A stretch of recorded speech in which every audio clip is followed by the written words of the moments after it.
ఇక R&Bకి మేడారం జాతర పనులు అప్పగిస్తున్నట. చూసుకో, R&B అంటే ఎవరిది? రోడ్ సైడ్ బిల్డింగ్స్ అంటే ఎవరు? కోమటిరెడ్డి వెంకటరెడ్డికి సంబంధించినటువంటి మంత్రికి సంబంధించినటువంటి శాఖకు అప్పగిస్తున్నారట.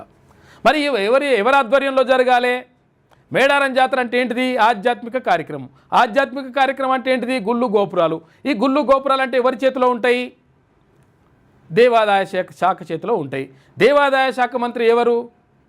కొండా సురేఖ. మరి కొండా సురేఖ ఆధ్వర్యంలో జరగాల్సినటువంటి పనులు ఎవరికి అప్పగిస్తున్నారు? ఇదంతా జరుగుతూ ఉందన్నమాట. గతం నుంచి ఇక్కడ మంత్రి సీతక్క, తర్వాత కొండా సురేఖ పైన ఆధిపత్యం చెలాయిస్తున్నారనేటువంటి ఆరోపణలు ఉన్నాయి.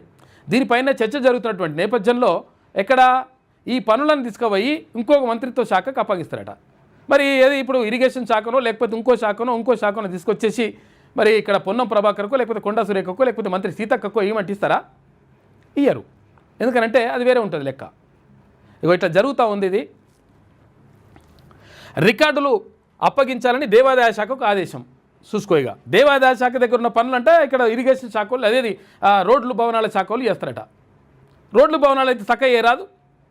మా ఊరికే సరిగా రోడ్డు లేదా రోడ్డు వేయించురు ఫస్ట్. అది మీ పనులు మీద పక్కకు పెట్టేసి వేరే శాఖ మంత్రి చేతిలో ఉన్నటువంటి పని తీసుకొని పోయి కథలు ఇవన్నీ.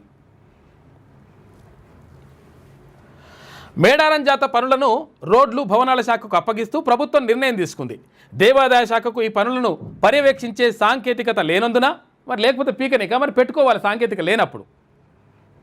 ఇప్పుడు సాంకేతికత లేకపోతే అక్కడ మనుషులు లేకపోతే వాళ్ళని రిక్రూట్ చేసుకోవాలి, కానీ వేరే శాఖకు అప్పగించుడేంది? ఎప్పుడైనా జరిగింది? 5 ఏట్లన్నా ఇట్లుంటుంది అన్నట్టు లెక్క.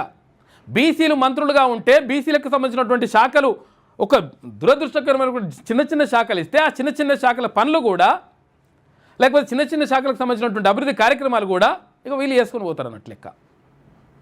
అంటే వాళ్ళ ఖాతాలో వాడాలి. మంచి ఏమైనా చేస్తే, చెడు ఏమైనా చేస్తే వీళ్ళ ఖాతాలో వాడాలి. దేవాదాయ శాఖకు ఈ పనులు పర్యవేక్షించే సాంకేతికత లేనందున ఈ నిర్ణయం తీసుకున్నట్లు పేర్కొంది. మరి గతంలో నిర్వహించలేదా దేవాదాయ శాఖ మేడారం జాతరని? ఈ మేరకు ప్రభుత్వ ప్రధాన కార్యదర్శి రామకృష్ణారావు ఆదేశాలు జారీ చేశారు. సమ్మక్క సారలమ్మ జాతరకు అన్ని సౌకర్యాలు కల్పించాలని ప్రభుత్వం నిర్ణయించింది. దేశంలోని వివిధ ప్రాంతాల నుంచి అధిక సంఖ్యలో వచ్చేటువంటి భక్తుల కోసం మౌలిక సదుపాయాలు కల్పించాలని చెప్పేసి మంచినే భావిస్తున్నారు. కానీ ఇదేంది కథ మరి? అంటే బీసీ మంత్రులు కనీసం బతకనేరుగా. వాళ్ళేమో నోరు లేని జీవాలు, వాళ్ళు వచ్చి ముందరకు వచ్చి మాట్లాడరు. వాళ్ళ బాధ వాళ్ళది. అరే ఇంకెంతకాలం ఇంకా మొత్తం కూడా సపరేట్ కూర్చుండే ఇంకా అవసరమా? ఇంకా అట్లా రాజీనామా చేసేసి పబ్లిక్లోకి వస్తే పబ్లికే తెలుస్తారు ఎవరు ఉండాలి ఎవరు వద్దనేది.